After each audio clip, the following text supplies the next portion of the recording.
Digital photography made simple. Hello and welcome back to D1to1. On this segment, we're going to be discussing the best ways to photograph your artwork. And the best tools for the job are a camera level and our handy measuring tape.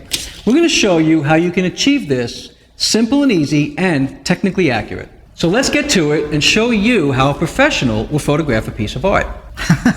Not like that, Ken. However, we won't be using giant levels like this on top of our cameras. No, we have small ones like this that fit right on your camera.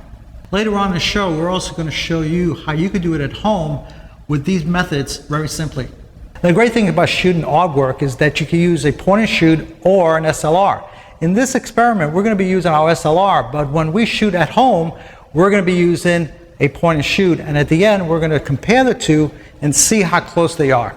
Now here we are shooting a piece of artwork on a more professional level. And one of the things we're going to do right away is put our camera on a tripod. And then we're going to have a zoom lens set somewhere in the middle so we can avoid distortion. We first measure that the artwork and the camera are even in measurement from the floor to the center of the art and from the floor to the center of the lens. That number should be exactly the same. Next, we're going to want to make sure that our camera and artwork are level and parallel to each other.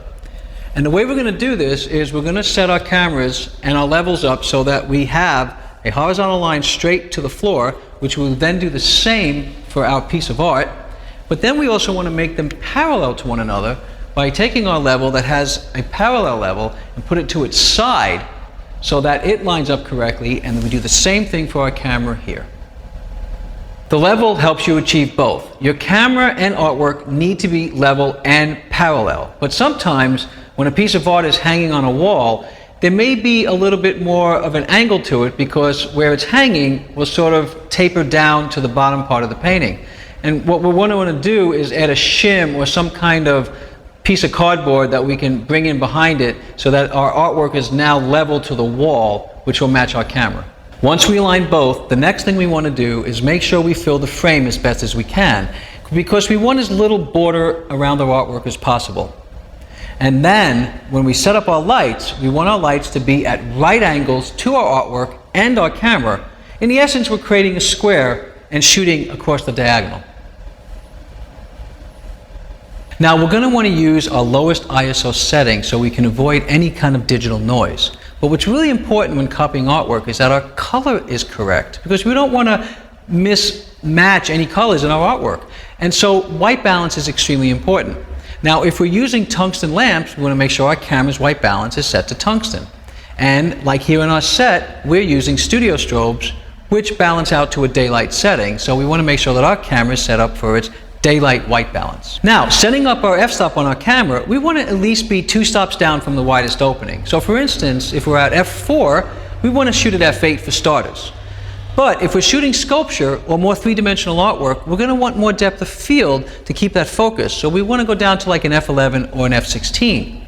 Then after we have that set up, let's shoot some test shots and make a bracket or range of what we think is the right exposure, one above and one below, and we're going to check that histogram to make sure we have the right exposure. Now here in our shots, notice how we did one at the normal exposure, then we have one slightly under and then one slightly over.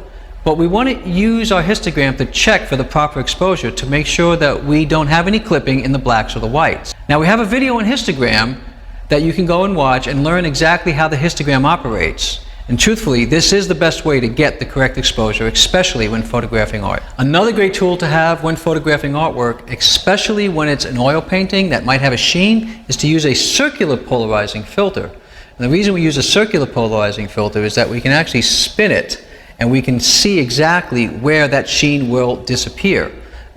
Similar in the way you might be photographing an ocean or a sunset, when you use a filter like this, you'll see how the reflection of the sun will sort of disappear on the ocean. This same process we can use for our artwork. Now, if we do use a polarizing filter, let's remember, this will darken your image, and it'll probably go down about 1 stop to 1.5 stops in difference of exposure, but we don't want to change our f-stop. So we have a couple ways we can do this. If we're using tungsten lights for our artwork, then we can bring our shutter speed to a lower setting.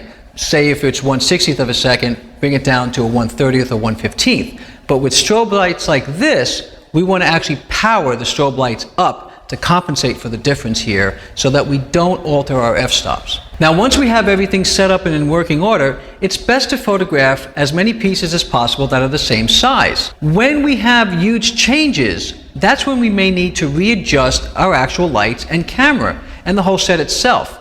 Because when we photograph the small pieces, the lights that are at distance to the artwork are going to be much different than when we photograph the large pieces. But it's always important to make sure that the art is lined up correctly in size pieces so that you only have to adjust your zoom lens in and out of the art itself. By streamlining our process from small to large, we can do this quickly and easily. Now, Santino is going to take these guidelines and show us, using a point-and-shoot camera, how we can do this at home.